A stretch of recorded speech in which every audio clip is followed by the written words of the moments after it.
Hey my loves, இன்னைக்கு நம்ம பார்க்க போற படம் என்னன்னா 2025 வெளியான சூ ஃப்ரம் சோ அப்படின்ற ஒரு வித்தியாசமான மற்றும் தரமான ஹாரர் காமெடி த்ரில்லர் படத்தை பத்தி தான் கைஸ் பார்க்க போறோம். இது ஒரு கன்னட படம், மல்டி லாங்குவேஜஸ்ல வெளியா இருக்குங்க. ஆனா நான் பார்க்கும்போது தமிழ்ல மட்டும் வரல. கூடிய சீக்கிரம் இந்த படத்தை தமிழ்லயும் ரிலீஸ் பண்ணுவாங்கன்னு நினைக்கிறேன். இந்த படத்தோட ஒன்லைனர் என்னன்னா, அப்டேட்டே ஆகாத ஒரு அழகான கிராமம், அந்த கிராமத்துல இருக்கக்கூடிய மக்கள் ரொம்ப வெகுளியா இருந்துகிட்டு இருக்காங்க.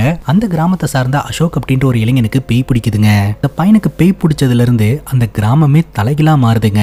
அந்த பேயை ஓட்டுறதுக்கு ஒட்டுமொத்த கிராமமும் முயற்சி பண்ணுது. அசோக்கோட உடம்புல இருக்கக்கூடிய அந்த ஆன்மா யாரு, எதற்காக அசோக்கோட உடம்புக்குள்ள வந்தது, அசோக்கோட உடம்ப விட்டு அந்த பேய் போச்சா இல்லையா அப்படின்றது தான் மொத்த படமே. இந்த படத்தோட பிரசன்டேஷன் பாக்குறதுக்கு அப்படியே ஒரு மலையாள படம் பாக்குற மாதிரி இருக்குங்க. படத்தை பார்க்கும்போது நம்மளும் அந்த கிராமத்தை சார்ந்த ஒருத்தனா இருந்து பக்கத்துல இருந்து பாக்குற மாதிரி இருக்கும். அந்த மாதிரி பிரசன்ட் பண்ணிருப்பாங்க. சரி டைம் வேஸ்ட் பண்ணல, ஸ்ட்ரைட்டா வீடியோக்குள்ள போயிடலாம். நீங்க பார்த்துட்டு இருக்கிறது சரண் என்டர்டைன்மெண்ட், நான் தான் சரண். வாங்க வீடியோக்குள்ள போலாம். படத்தோட ஸ்டார்டிங் சீன்ல நம்ம ஹீரோவை காட்டுறாங்க. நம்ம ஹீரோட பேரு அசோகன். அவரோட வீட்டுல தூங்கிட்டு இருக்கும்போது திடீர்னு அவரோட வீட்டுக்குள்ள ஏதோ ஒரு அமானுஷமான உருவம் வந்த மாதிரி நம்ம கிட்ட காட்டுறாங்க. அதை பார்த்து மிரண்டு போன நம்ம ஹீரோ பட்டுன்னு கண் முழிச்சிடுறாரு. பார்த்தா இது எல்லாமே கனவுங்க. ஹீரோட வீட்டுல வயசான பாட்டி இருக்காங்க. அவங்க உடம்பு சரியில்லாம இருக்கிறாங்க. அடுத்த நாள் காலையில பாத்தீங்கன்னா அவங்க இறந்து போயிடுறாங்க. அவங்க இறந்து போன செய்தியை உறவினர்களுக்கும் ஊர்க்காரங்களுக்கும் தெரிவிக்கிறாங்க. நம்ம ஹீரோ பெயிண்டர் வேலை செய்யக்கூடிய ஒரு ஆளுங்க. நம்ம ஹீரோக்கும் இந்த தகவல் தெரிய வருது. உடனடியா வராரு. சோ அதே சமயம் இந்த ஊர்ல ரவி அண்ணா அப்படின்னு ஒரு அண்ணா இருக்கிறாருங்க. அவரு இந்த ஊர்ல ஒரு பெரிய மனுஷங்க. இந்த ஊர்ல நடக்கிற நல்ல காரியம் கெட்ட காரியம் எல்லாத்துலயுமே அவரை முன்னிறுத்தி தான் எல்லாருமே பேசுவாங்க. ஏன்னா அவர் மேல அவ்வளவு நம்பிக்கை இருக்கு. அவர் எடுக்கக்கூடிய முடிவுகளும் சரியா இருக்கும் அப்படின்னு இந்த கிராமத்தினர்கள் நம்புறாங்க. இந்த கிராமத்தை பொறுத்த வரைக்கும் மக்கள் ரொம்ப வெகுளியான ஆட்களுங்க. அது மட்டும் இல்லாம ஊருக்குள்ள என்ன நல்லது கெட்டது நடந்தாலும் எல்லாருமே கலந்துக்குவாங்க. இந்த கிராமத்துக்கும் பக்கத்து கிராமத்துக்கும் பஞ்சாயத்து இருக்குமே தவிர உள்ளுக்குள்ள யாருமே அடிச்சுக்க மாட்டாங்க கைஸ். எல்லாரும் ஒற்றுமையா இருப்பாங்க.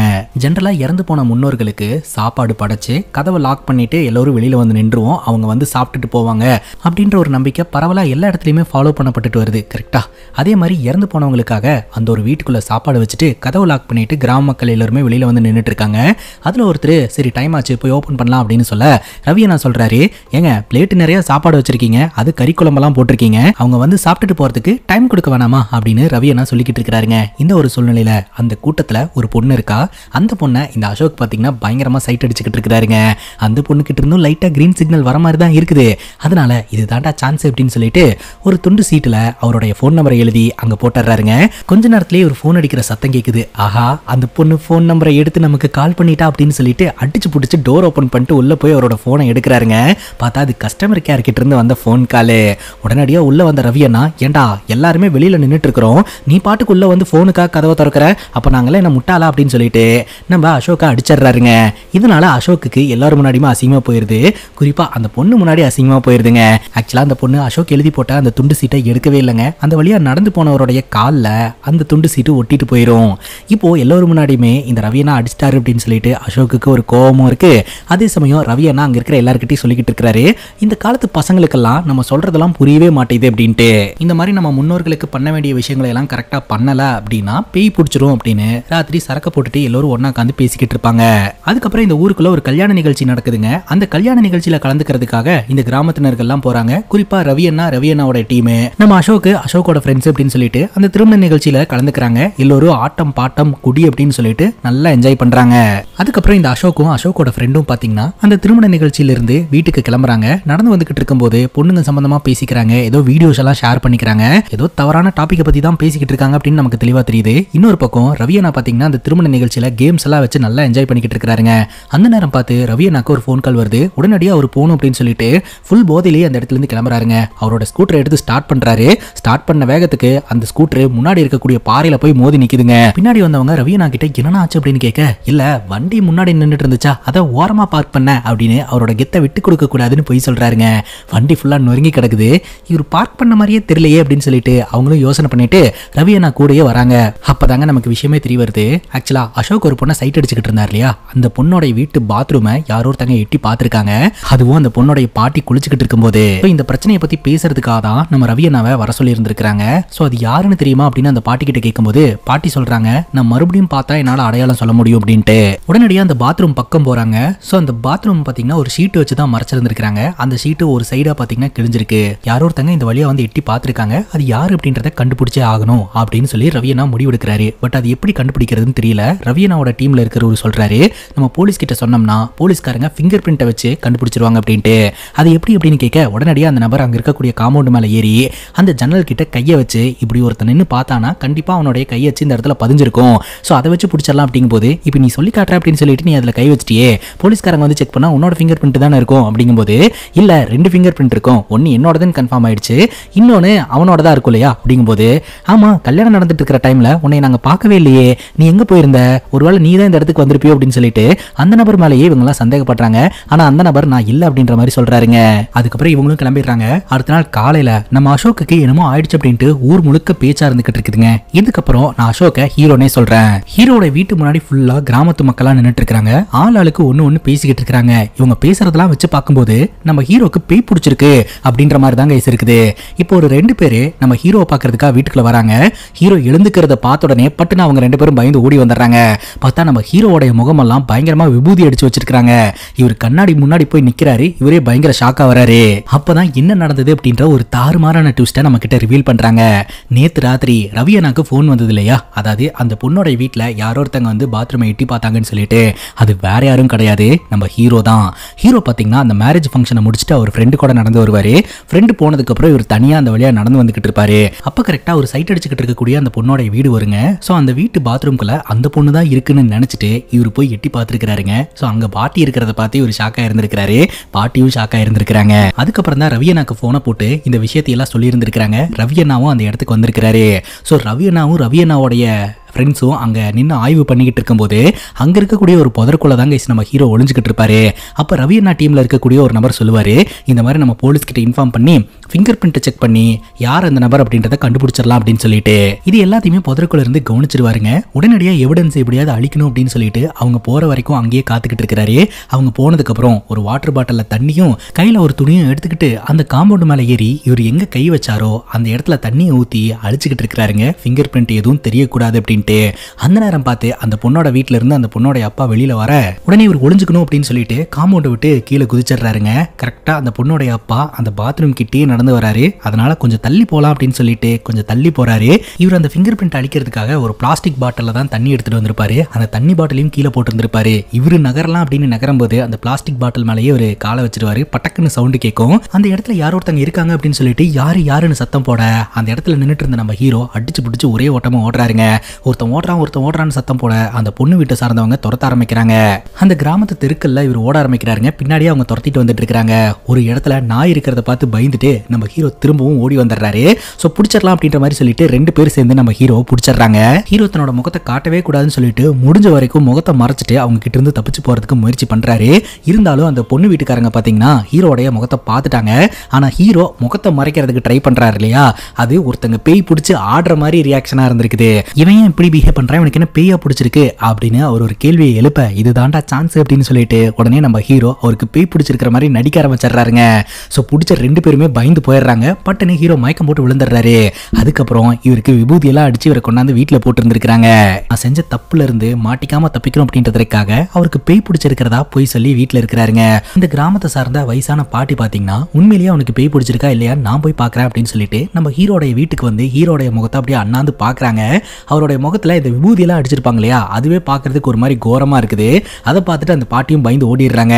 ஒருத்தங்க நேரடியா ஒரு விஷயத்த ஃபேஸ் பண்ணலனாலும் ஒருத்தங்க பார்த்து பயந்துருப்பாங்க இல்லையா, அதை வந்து இன்னொருத்தங்க கிட்ட கன்வே பண்ணும்போது அது அவங்களுக்கு ஒரு வித பயத்தை உருவாக்குது. ஸோ இந்த மாதிரி கிராமத்தினர்கள் எல்லோருக்குமே நம்ம ஹீரோவை பார்த்து பயம் வருதுங்க. குறிப்பா நம்ம ஹீரோக்கு பசிக்குது அப்படின்னு சொல்லிட்டு கிச்சன்ல போய் சாப்பாடு எடுத்து போட்டுக்கிட்டு இருப்பாரு. இது சாதாரண ஒரு விஷயம். ஆனா ஹீரோவுடைய அம்மா அப்பா தங்கச்சியே பாத்தீங்கன்னா இவன் என்ன வித்தியாசமா பிஹேவ் பண்றான் அப்படின்ற மாதிரி அவங்களும் பயப்படுறாங்க. இப்ப இந்த ஊர்க்காரங்களும் சரி நம்ம ஹீரோடைய அப்பாவும் சரி என்ன பண்றது அப்படின்னு யோசனை பண்ண ஆரம்பிக்கிறாங்க. அப்பதான் பாத்தீங்கன்னா இந்த ஊர்ல பேய் ஓட்டுறதுக்குன்னே ஒருத்தர் இருந்தாருங்க. அவரோட சர்வீஸ்ல ஏகப்பட்ட பேய்களை ஓட்டி இருக்கிறாரு. அதனால அவரை போய் பார்க்கலான்னு முடிவு எடுக்கிறாங்க. ஆனா அப்பதாங்க விஷயம் தெரிய வருது, அவர் இறந்து போயிட்டாரு அப்படின்ட்டு.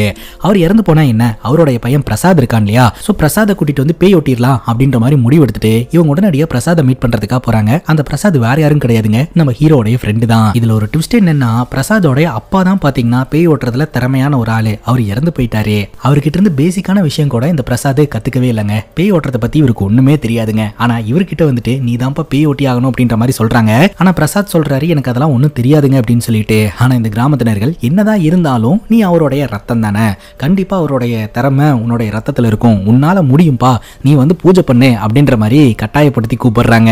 இவ்வளவு கட்டாயப்படுத்தி கூப்பிடுறாங்க அப்படின்னு சொல்லிட்டு இவரும் ஐயர் மாதிரி கெட்டப் எல்லாம் போட்டுட்டு ஓமகுண்டம் எல்லாம் வளர்த்தலாம் அப்படின்ட்டு நடு வீட்டுல வந்து உட்கார்ந்துடுறாருங்க. அதெல்லாம் என்ன பண்ணணும்னு இவருக்கு எதுவுமே தெரிய மாட்டேங்குது. சரி மந்திரத்தை ஆரம்பிக்கலாம் அப்படின்னு சொல்லிட்டு புக் எடுத்து வச்சு மந்திரத்தை வாசிக்க ஆரம்பிக்கிறாரு. இவருக்கு ப்ரொனன்சியேஷன் கூட கரெக்டா வரமாட்டேங்குது. அங்க இருக்கிற எல்லோருமே இவர் என்ன செய்ய போறாரு என்ன பண்ண போறாருன்னு சொல்லிட்டு ஆர்வமா எதிர்பார்த்து காத்துக்கிட்டு இருக்கிறாங்க. ஆனா இவருக்கு ஒண்ணுமே வரமாட்டேங்குதுங்க. உடனே அங்க இருக்கிறவரு சரி சரி உனக்கு தான் ப்ரொனன்சியேஷன் வரல, மனசுக்குள்ளேயே மந்திரம் வாசிக்கோ அப்படின்னு சொல்ல சரின்னு சொல்லிட்டு அப்படியே மனசுக்குள்ள புலம்பிக்கிட்டே அதையும் மீது எடுத்து வச்சுக்கிட்டு இருக்கிறாருங்க. அதுக்கப்புறம் அங்க இருக்கிறவங்களே நீங்க போங்க கதவை தட்டுங்க அப்படின்ற மாதிரி சொல்ல உடனடியா இந்த பிரசாத் பாத்தீங்கன்னா போய் கதவை தட்டுறாரு. நம்ம ஹீரோ கதவையும் ஓபன் பண்றாரு. தன்னுடைய ஃப்ரெண்டு பாத்தீங்கன்னா இந்த மாதிரியான ஒரு கெட்டப்ல இருக்கிறத பார்த்துட்டு ஹீரோக்கு பயங்கர சிரிப்பு வந்துருதுங்க. கதவை லாக் பண்ணிட்டு அந்த கதவுல சாஞ்சிட்டு வாய் விட்டு சிரிக்கிறாருங்க. ஆனா வெளியிருந்து பாக்குறவங்களுக்கு ஒரு பேய் வந்து ஆக்ரோஷமா சிரிச்சா எப்படி இருக்கும் அந்த மாதிரி தான் அவங்களுக்கு ஃபீல் தருது. அதனால வெளியே இருக்கக்கூடிய எல்லோருமே பயப்படுறாங்க. குறிப்பா நம்ம ஹீரோடைய ஃப்ரெண்டான பிரசாத்தும் பயந்து போயிடுறாரு. அங்க இருக்கிறவங்க யாருன்னு கேளுங்க, எதுக்கு வந்திருக்கேன்னு கேளுங்க அப்படின்ற மாதிரி சொல்ல உடனே நம்ம ஹீரோடைய ஃப்ரெண்டான பிரசாத் பாத்தீங்கன்னா நீ யாரு எதுக்கு வந்திருக்க அப்படின்ற மாதிரி கேட்க ஹீரோ உள்ள சிரிச்சுக்கிட்டே இருக்கிறாருங்க. அது மட்டும் இல்லாம இவர் உபேந்திராவோடைய ஃபேன் ஆட் இருக்குதுங்க. அவருடைய ரூம் முழுக்க சினிமா போஸ்டர்ஸா இருந்துட்டு இருக்குது. அதுவும் குறிப்பா நம்ம காஞ்சனா படத்தை ரீமேக் பண்ணி கல்பனா அப்படின்னு எடுத்திருப்பாங்க. சோ அந்த கல்பனா போஸ்டரை பார்த்துட்டு உடனே கதவை ஓபன் பண்ணி நான் கல்பனா வந்திருக்கேன் அப்படின்ற மாதிரி சொல்ல நம்பாலே அங்க இருக்கிற போஸ்டரை பார்த்துட்டு ஃப்ளூக்ல அடிச்சு விடுறாரு. இதையும் பாத்தீங்கன்னா இந்த கிராமத்தினர்கள் இன்னும் தப்பா புரிஞ்சுக்கிறாங்க. இவர் கல்பனான்னு சொன்னது இந்த கிராமத்தினர்களுடைய காதல சுலோச்சனான்னு விழுந்துருதுங்க. நம்ம ஊர்ல சுலோச்சனான்னு யாரு இருக்கிறா அப்படின்னு எல்லாரும் யோசனை பண்ண ஆரம்பிக்கிறாங்க. இந்த கிராமத்தினர்கள் சுலோச்சனா அப்படின்னு யாருமே நம்ம கிராமத்துல இல்ல, அது யாரு அப்படின்னு கேளு பிரசாத் கேளு அப்படின்னு சொல்ல பிரசாத் ஆல்ரெடி பயந்து போய் பயத்தோட உச்சகட்டத்துல நின்னுட்டு இருக்கிறாப்ல. கதவை தட்ட அவரும் ஓபன் பண்றாருங்க. ஹீரோ பாத்தீங்கன்னா நான் டிஸ்டர்ப் பண்ணாம போங்க அப்படின்னு சொல்லிட்டு இப்படி கையை காட்டுறாருங்க. கையை காட்டிட்டு இவர் கதவை லாக் பண்ணிடுறாரு. ஹீரோ உடம்புல இருக்கக்கூடிய அந்த பேய் இந்த பக்கம் பார்த்து தான் கையை காட்டுச்சு. அப்போ இந்த பக்கம் சோமபுரம் இருக்கு. சோ அங்கதான் இந்த சுலோச்சனான்ற பெண் இருந்திருப்பாங்க போல அப்படின்னு இவங்களே வந்து கதையை கிளப்பிக்கிறாங்க கைஸ். ஆல்ரெடி நான் சொல்லியிருந்தேன்ல இந்த ஊர்ல என்ன நல்லது கெட்டதுனாலும் ரவியண்ணா முன்னாடி வந்து நிப்பாரு அப்படின்ட்டு. ரவியண்ணா கிட்ட இந்த விஷயத்த சொல்றாங்க. இந்த மாதிரி ஹீரோவோட உடம்புல ஒரு ஆன்மா பூந்திருக்கு அப்படின்னு சொல்லிட்டு. அப்படியெல்லாம் இருக்காது, நான் பேசி பாக்குறேன் அப்படின்னு சொல்லிட்டு அவர் வீட்டுக்கு வராருங்க. நம்ம ஹீரோவை வர சொல்றாங்க. ஹீரோவும் பாத்தீங்கன்னா அப்படியே சாதாரணமா வராரு. இங்க உட்காரு அப்படின்னு சொல்லிட்டு பக்கத்துல உட்காந்து அவர் நார்மலா பேச்சு கொடுக்க ஆரம்பிக்கிறாரு. சோ பேச்சு கொடுத்துட்டே பாத்தீங்கன்னா நம்ம ஹீரோ மேல கைய போடுறாரு. ஃபர்ஸ்ட் ஒரு விரல் வச்சு பாக்குறாரு இவன் ஏதாவது ரியாக்ட் பண்றானான்னு சொல்லிட்டு. ரியாக்ட் பண்ணல, 2 விரல். அதுக்கப்புறம் மொத்தமா கை போட்டுட்டு இவன் நார்மலா தான் இருக்கிறான், நீங்க தான் அதே மீதி நினைச்சு பயந்துகிட்டு இருக்கீங்க அப்படின்னு சொல்ல நம்ம ஹீரோ அப்படியே யோசனை பண்ணிட்டு இருக்காரு. இவனை ஒரு நாள் பொழக்கணும் அப்படின்னு நம்ம யோசனை பண்ணிட்டு இருந்தோம்ல, ஏன்னா அன்னைக்கு நம்ம பார்த்துட்டு இருந்த பொண்ணு முன்னாடி அசிங்கப்படுத்திட்டான், இதுதான் சான்ஸ் அப்படின்னு சொல்லிட்டு பொண்ணு மேலேயே கை வைக்கிறியா நீ அப்படின்னு சொல்லிட்டு ரவி அண்ணாவை போட்டு பொழந்துடுறாருங்க. ரவி அண்ணாக்கு கோவம் வந்துருது. திருப்பி அடிக்கலாம்னு நினைக்கிறாரு. பட்டுன்னு நம்ம ஹீரோ மயக்கம் போட்டு கீழே விழுகிற மாதிரி நடிச்சிடுறாருங்க. எல்லாரும் கண் கூட இந்த விஷயத்த பார்த்துட்டாங்க. ஒரு பக்கம் ரவி அண்ணாக்கு அவமானமா இருந்தாலும் உண்மையிலேயே நம்ம ஹீரோட உடம்புல பேய் இருக்கு அப்படின்றத இந்த ஊருக்காரங்க எல்லாம் நம்பிடுறாங்க. அதுக்கப்புறம் இந்த ஊருக்காரங்க எல்லாம் ஒரு மீட்டிங் ஒன்று போடுறாங்க. ஸோ அந்த மீட்டிங்ல பாத்தீங்கன்னா இந்த மாதிரி நம்ம ஹீரோவோட உடம்புல பேய் இருக்கு. ஸோ ஹீரோவோட உடம்புல இருக்கக்கூடிய பேய் இந்த கிராமத்தினர்களை கண்டிப்பா தொந்தரவு பண்ணும். ஸோ அவரோட உடம்புல இருக்கக்கூடிய அந்த பேயை ஓட்டணும்னா நம்ம கண்டிப்பா ஒரு திறமையான சாமியாரை இந்த ஊருக்கு கூட்டிட்டு வந்தாகணும் அப்படின்னு சொல்லிட்டு ஒரு சாமியாரை கூட்டிட்டு வரலான்னு முடிவெடுக்கிறாங்க. ஸோ அந்த வகையில ஒரு சாமியார் ஒருத்தர் இந்த ஊருக்குள்ள என்டர் ஆகிறாருங்க.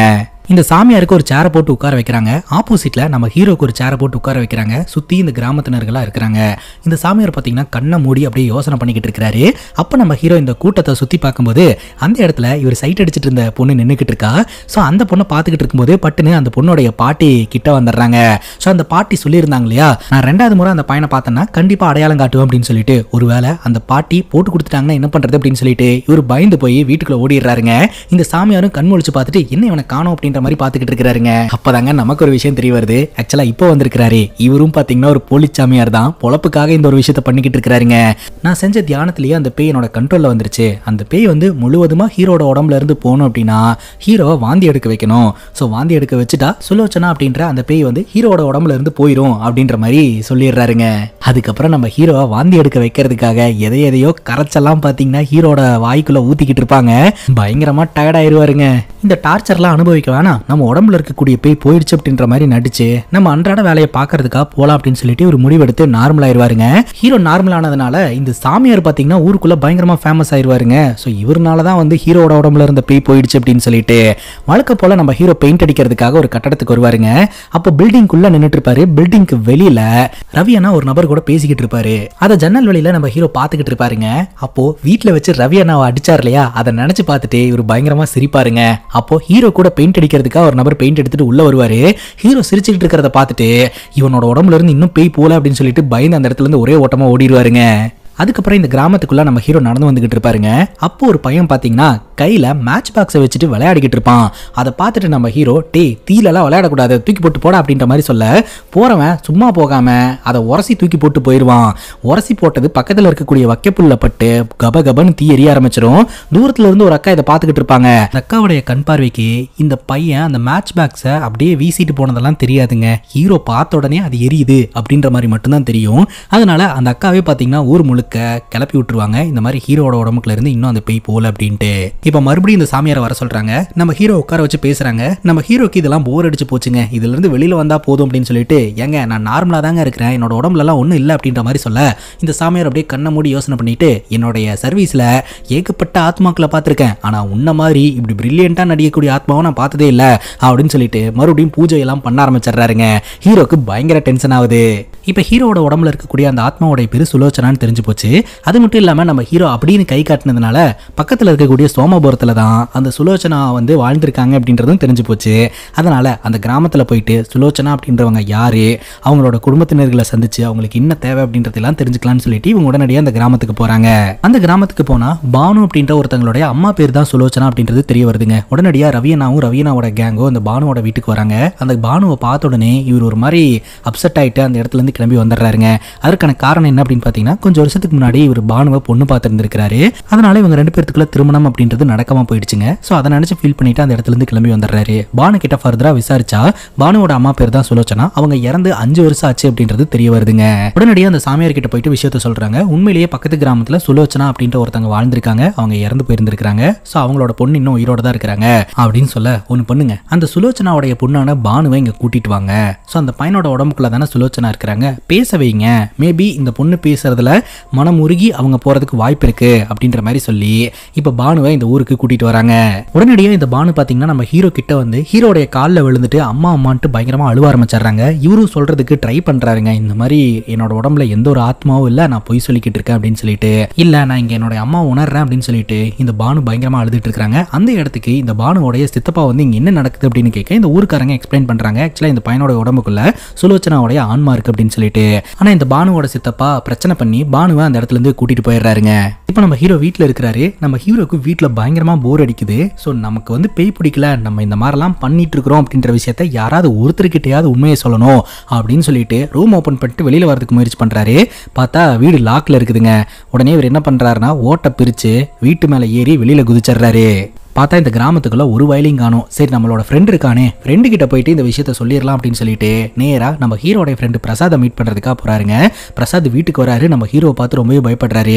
ஏன்டா என்னை பார்த்து பயப்படுற, இங்க வா என் பக்கத்துல வந்து உட்காரு, நான் உங்ககிட்ட ஒரு உண்மையை சொல்லணும்டா, எனக்கு பேயெல்லாம் பிடிக்கல, அன்னைக்கு ராத்திரி நடந்து வரும்போது இந்த மாதிரி நான் ஒரு விஷயத்த பண்ணிட்டேன், ஸோ அதுல இருந்து மாட்டக்கூடாதுன்னு சொல்லிட்டு இவ்வளவு நாள் போய் சொல்லி நடிச்சுக்கிட்டு இருந்தேன்டா அப்படின்ற மாதிரி ஹீரோ சொல்றாரு.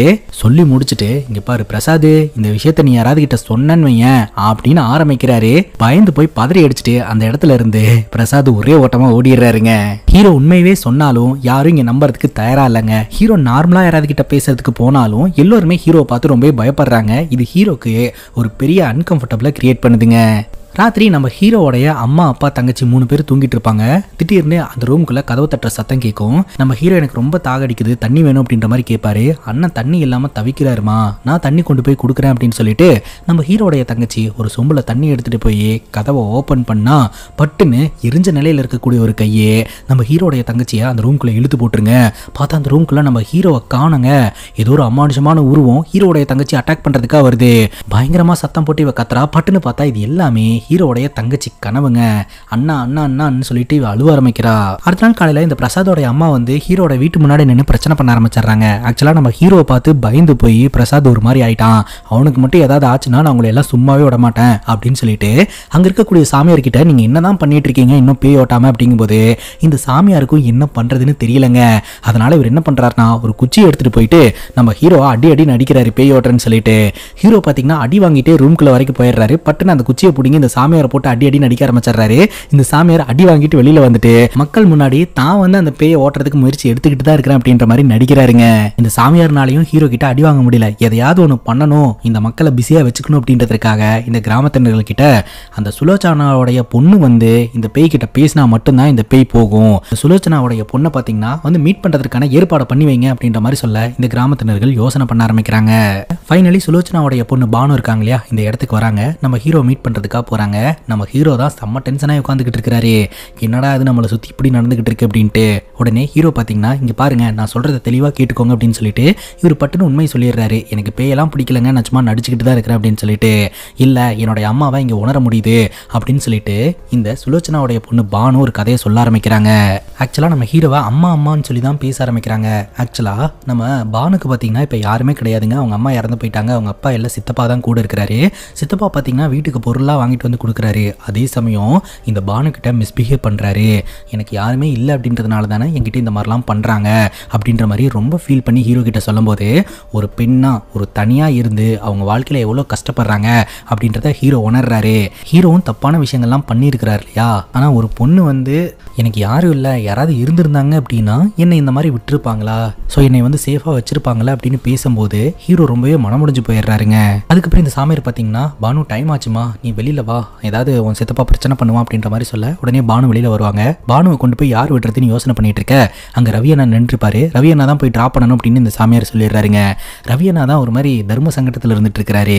உடனடியாக சரின்னு கேட்டுட்டு இந்த பானுவை பைக்கில் உட்கார வச்சு கூட்டிட்டு போய் ட்ராப் பண்ணுவாருங்க. அப்போ பானுவே கேட்பாங்க உங்களுக்கு ஞாபகம் இருக்கான்னு தெரியல, கொஞ்சம் வருஷத்துக்கு முன்னாடி நீங்க என்ன பொண்ணு பார்க்கறதுக்கு வந்திருக்கீங்க, ஞாபகம் இருக்கா அப்படின்ற மாதிரி இவங்க கேட்குறாங்க. நம்ம ரவி அண்ணாக்கு ஞாபகம் இருக்குங்க, அதனால ஆமா அப்படின்ற மாதிரி சொல்ல உடனே இந்த பானு சொல்றாங்க ஆக்சுவலா நீங்க தான் நான் முத முறையா பொண்ணு பார்க்கறதுக்காகவே வந்தீங்க அப்படின்னு சொல்லிட்டு. ஸோ இன்னுமே பார்த்தீங்கன்னா ரவியனாக்கும் திருமணம் ஆகலை, அதே சமயம் பானுக்கும் திருமணம் ஆகலை. ஸோ பானுவை ஒவ்வொரு முறையும் பார்த்தீங்கன்னா ரவியனா கூட்டிகிட்டு வந்துட்டு நம்ம ஹீரோவை மீட் பண்ண வைக்கிறாருங்க. ஸோ பானு பார்த்தீங்கன்னா சமைச்சு கொண்டாந்து நம்ம ஹீரோக்கு சாப்பாடெல்லாம் கொடுப்பாங்க. ஆக்சுவலாக ஹீரோட உடம்புக்குள்ள அவங்க அம்மா இருக்கிறதா நினச்சிக்கிட்டு ஒரு நாள் ராத்திரி நம்ம ஹீரோ கண்மொழிக்கும் போது அவருடைய ரூம் டோர் ஓப்பனில் இருக்குங்க. உடனே ரூமை விட்டு வெளியில் வருவார். எப்போ பார்த்தாலும் நம்ம ஹீரோவை ரூம்குள்ளே வச்சு லாக் பண்ணி தான் வச்சிருப்பாங்க. உடனே வேற ரூமுக்குள்ளே நுழைஞ்சா அங்கே இருக்கக்கூடிய ட்ரெஸ் பார்த்தீங்கன்னா இவரோட கண்களுக்கு பேய் மாதிரி தெரியுங்க. பயந்து போய் அந்த ட்ரெஸ் எல்லாம் களைச்சு போட்டுட்டு உட்காந்துக்கிட்டு இருப்பாரு. அப்போ கடல் கடையில் இது ஒரு அமானுஷமான உருவம் வர மாதிரி இவருக்கு ஃபீல் ஆகும். ஸோ இவர் தனிமையில இருந்து இவருக்குள்ளேயே பார்த்தீங்கன்னா பேய் இருக்கிற மாதிரி ஃபீல் பண்ண ஆரம்பிச்சிருவாரு. அந்த நேரம் பார்த்து கதவை போட்டு யாரோ ஒருத்தங்க பயங்கரமா தட்டுற மாதிரி சத்தம், பேயே வந்துருச்சு போல அப்படின்னு பயப்படுறாரு. பார்த்தா வந்தது வேற யாரும் கிடையாது, பானு. கதவை ஓப்பன் பண்ணி தண்ணி கொடுத்து என்னங்க இந்த நேரத்தில் அப்படின்ற மாதிரி கேட்க அப்போ பானு வந்து ரொம்ப ஃபீல் பண்ணி அழுவாங்க. இந்த பானுவோட சித்தப்பா இருக்கிறார் இல்லையா, பானு கிட்ட மிஸ்பிஹேவ் பண்ணுறதுக்கு முயற்சி பண்ணியிருக்கிறாரு. குடிச்சிட்டு வந்துட்டு நிம்மதியாக வீட்டில் தூங்க கூட முடியல, எனக்கு ரொம்ப கஷ்டமாக இருக்குது அப்படின்னு சொல்லிட்டு அவங்க வாழ்கிற வாழ்க்கையே நரக வாழ்க்கையாக இருக்குது, என்னுடைய அம்மா உயிரோடு இருந்திருந்தாங்கன்னா இந்த மாதிரி விட்டுருப்பாங்களா அப்படின்னு சொல்லிட்டு ரொம்பவே ஃபீல் பண்ணி அழுகுறாங்க. ஸோ இதெல்லாம் கேட்டு நம்ம ஹீரோக்கு ரொம்பவே கஷ்டமாகுது. சரி ராத்திரி நேரம் நீங்கள் தனியாக போக வேண்டாம், நானே உங்களை கொண்டு போய் வீட்டில் ட்ராப் பண்ணுறேன் அப்படின்னு சொல்லிட்டு நம்ம ஹீரோ பார்த்தீங்கன்னா இந்த பானுவை வீட்டில் கொண்டு போய் ட்ராப் பண்ணும்போது வீட்டுக்குள்ளே அவர் இன்னர் வேறோட படுத்து கிடக்கிறத பார்த்துட்டு நம்ம ஹீரோவே ரொம்ப சங்கடப்படுறாரு. என்னடா அது இந்த மனுஷன் இப்படி இருக்கிறான் அப்படின்னு சொல்லிட்டு. அதுக்கப்புறம் இந்த சாமியாரும் இந்த ஊர்க்காரங்களும் பார்த்தீங்கன்னா வழக்கம் போல ஹீரோடைய வீட்டு வாசல்ல நின்றுட்டு இருப்பாங்க. ஸோ நம்ம ஹீரோ பார்த்தீங்கன்னா கதவை தட்டிக்கிட்டு இருப்பாரு வெளியில வர்றதுக்கு. உடனே கதவை ஓப்பன் பண்ணிட்டு வெளியில வருவாரு பாருங்க. அங்க இருக்கக்கூடிய எல்லோருமே மிரண்டு போயிடுவாங்க. ஹீரோடைய கெட்டப் பார்த்தீங்கன்னா வேற மாதிரி இருக்குங்க. சாரி கட்டிட்டு முகமெல்லாம் சந்தனத்தை தடவிட்டு அப்படியே பொட்டு வச்சுக்கிட்டு அப்படியே வருவாரு பாருங்க. எல்லோருமே பயந்து போயிருவாங்க. அங்க இருக்கக்கூடிய ஒரு ஸ்கூட்டரை எடுத்துட்டு வண்டியில அப்படியே வந்துகிட்டு இருக்கும்போது அங்க இருக்கக்கூடிய ஒரு கடை முன்னாடி நம்ம ஹீரோ வண்டியை நிப்பாட்டுவாரு. ரவி அண்ணா உட்காந்துக்கிட்டு இருப்பாரு. ரவி அண்ணா சுத்தி இருக்கக்கூடிய எல்லோருமே பயந்து ஒதுங்குவாங்க. ஆனா ரவி அண்ணாவை நம்ம ஹீரோ ஒரு பார்வை பார்த்துட்டு அந்த இடத்துல இருந்து வேகமா கிளம்புவாருங்க. உடனே ரவி அண்ணா ஸ்கூட்டரை எடுத்துட்டு இவன் எங்க போறான் அப்படின்னு சொல்லிட்டு ஃபாலோ பண்ணிட்டே வருவாரு. அதுக்கப்புறம் இந்த ஊர்க்காரங்களும் ஃபாலோ பண்ணிட்டே வருவாங்க. நம்ம ஹீரோ நேரா எங்க போவாருன்னா பானுவோட வீட்டுக்கு தான். பானுவோட வீட்டுக்கு போன நம்ம ஹீரோ என்ன பண்ணுவாருன்னா பானுவோட சித்தப்பாவை போட்டு பொலன்னு பொழப்பாருங்க. ஒரு பொண்ணு உன்னை நம்பி இருக்கானா அவளை உன் பொண்ணு மாதிரி வளர்த்தணும், அதை விட்டுட்டு அந்த பொண்ணுக்கிட்ட மிஸ்பிஹேவ் பண்ணுவியா அப்படின்னு சொல்லிட்டு போட்டு அடி நடிக்கிறாருங்க. அதுக்கப்புறம் அங்கே இருக்கிற தேங்காயை எடுத்து மண்டையிலேயே போட்டு உடைக்கிறாருங்க. அப்புறம் பானுவை வர சொல்லி பானுவை வச்சு அடிக்க வைக்கிறாருங்க. பானுவும் பலாருன்னு அறைய விடுறாங்க. அதுக்கப்புறம் நம்ம ஹீரோ அந்த வீட்டை விட்டு வெளியில் வராரு. அந்த நேரம் பார்த்து அந்த ஊர்க்காரங்களாம் இருப்பானுங்க இல்லையா, நீ யாரா இங்கே வந்து என்னடா பண்ணிட்டு இருக்க அப்படின்னு சொல்லிட்டு நம்ம ஹீரோ போட்டு அடி நடிக்க ஆரம்பிச்சிருவாங்க. பானு வந்து ஹீரோட உடம்புக்குள்ள அவங்க அம்மா ஆத்மா இருக்கு அப்படி இப்படின்னு எல்லாத்தையும் சொல்றதுக்கு முயற்சி பண்ணுவாங்க. ஆனால் அந்த கிராமத்தினர்கள் நம்ம ஹீரோ போட்டு அடிக்க ஆரம்பிச்சிருவாங்க. அந்த அடிதடியில் பானுவையும் அடிச்சிருவாங்க. இதை பார்த்த ரவியனா வந்து ஒரு பொண்ணு மேலே கை வைப்பியாடா அப்படின்னு சொல்லிட்டு போட்டு அந்த ஊர்க்காரங்களை அடிக்க இப்போ அந்த ஊர்க்காரங்களுக்கும் இந்த ஊர்க்காரங்களுக்கும் பயங்கர சண்டை நடந்துகிட்டு இருக்கும்போதே ஹீரோ பேய் பிடிச்ச மாதிரி ரியாக்ட் பண்ண ஆரம்பிக்கிறாரு. இந்த மாதிரி நீங்க நான் சொல்றதை கேட்டு நடந்துக்கல அப்படின்னா உங்க ஊரை எப்படி நான் தொந்தரவு பண்ணிட்டு இருந்தனோ அதே மாதிரி இந்த ஊரையும் நான் தொந்தரவு பண்ணுவேன் அப்படின்ட்டு. என்ன வேணும் உனக்கு, நீ எப்போ இந்த பையனோட உடம்பை விட்டு போவ அப்படின்னு எல்லாரும் கேட்குறாங்க. அப்போ நம்ம ஹீரோ சொல்றாரு, ஆக்சுவலா இந்த பொண்ணு தனியா இருக்கா, இந்த பொண்ணு தனியா இருக்கிறதுனால இவளுக்கு ஏகப்பட்ட பிரச்சனை, அதனால என் பொண்ணை யாரோ ஒருத்தங்க கல்யாணம் பண்ணிக்கணும், அவ திருமண வாழ்க்கையை வாழணும், அப்போ நான் இந்த பையனோட உடம்பை விட்டு போயிடுவேன், யாரையும் தொந்தரவு பண்ண மாட்டேன் அப்படின்ற மாதிரி நம்ம ஹீரோ சொல்றாருங்க. யாருக்கு கல்யாணம் பண்ணி வைக்கிறதுன்னு சொல்லிட்டு எல்லாருமே யோசனை பண்ணிட்டு இருக்க அப்போ அங்கே ரவியண்ணா நின்றுட்டு இருப்பாருங்க. ஆல்ரெடி ரவியண்ணா தானே பொண்ணு பார்த்துருப்பாரு, அதனால நீயே கல்யாணம் பண்ணிக்கோ அப்படின்ற மாதிரி எல்லாரும் சொல்றாங்க. அதுக்கப்புறம் ரவியண்ணா யோசனை பண்ணிட்டு சரி நான் கல்யாணம் பண்ணிக்கிறேன் அப்படின்ற மாதிரி சொல்லிடுறாருங்க. ரவியண்ணாக்கும் பானுக்கும் கல்யாணம் பண்ணி வைக்கிறோம் அப்படின்னு எல்லாரும் பேசி முடிச்சதுக்கப்புறம் நம்ம ஹீரோட உடம்புல இருந்து இந்த பேய் போயிடுச்சு அப்படின்ற மாதிரி நடிச்சிடுறாருங்க. ஃபைனலா இந்த முறை இந்த கிராமத்தினர்கள் நம்புறாங்க. இதோட இந்த படம் முடியுதுங்க. இந்த படத்தை பத்தி நீங்க என்ன நினைக்கிறீங்க அப்படின்னு உங்களோட கருத்தை கமெண்ட் செக்ஷன்ல பதிவு பண்ணுங்க. அது மட்டும் இல்லாம இந்த படத்தோடைய டைட்டில் சூ ஃப்ரம் சோன்னு இருக்குது இல்லையா, அதற்கான மீனிங் வந்து சுலோச்சனா ஃப்ரம் சோமாபுரம் அப்படின்றது தான்.